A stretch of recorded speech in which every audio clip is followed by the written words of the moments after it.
ঝিনাইদহ ৪ আসনের শেষ দিনে মনোনয়ন জমা দিবেন রাশেদ খান ও স্বতন্ত্র প্রার্থী সাইফুল ইসলাম ফিরোজ। বিস্তারিত জানতে যুক্ত হচ্ছে প্রতিনিধি ইমন হাসানের সাথে। ইমন, সদ্য যোগদান করা বিএনপিতে রাশেদ খান সেখানে আছেন, কি বিস্তারিত জানাবেন আমাদের সেখান থেকে?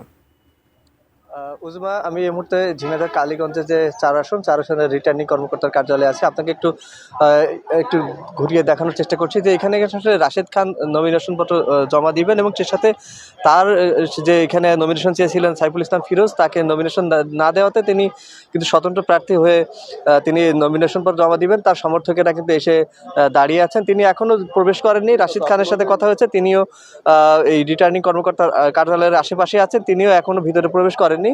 সাইফুল ইসলাম ফিরোজ তিনি স্বতন্ত্র প্রার্থী হিসেবে জমা দেওয়ার পরে কিন্তু রাশেদ খান এর ভিতরে প্রবেশ করবেন এবং রাশেদ খানও নমিনেশন পত্র জমা দিবেন। এইটাকে উপেক্ষা করেই আসলে যে প্রচণ্ড শীত পড়ছে, শীতের মধ্যে কিন্তু যে সকল সমর্থকরা আছে তারা চলে আসছে এই শীতকে উপেক্ষা করে। তো রাশেদ খান এবং যে সাইফুল ইসলাম ফিরোজ, দুইজনের মধ্যে যে প্রতিদ্বন্দ্বিতা, সেই প্রতিদ্বন্দ্বিতার আভাস কিন্তু এখন থেকে পাওয়া যাচ্ছে। তো তারা কিছুক্ষণের মধ্যেই জমা দিবেন কাগজ, সেই সকাল থেকে দেখছি আর কি এখানে।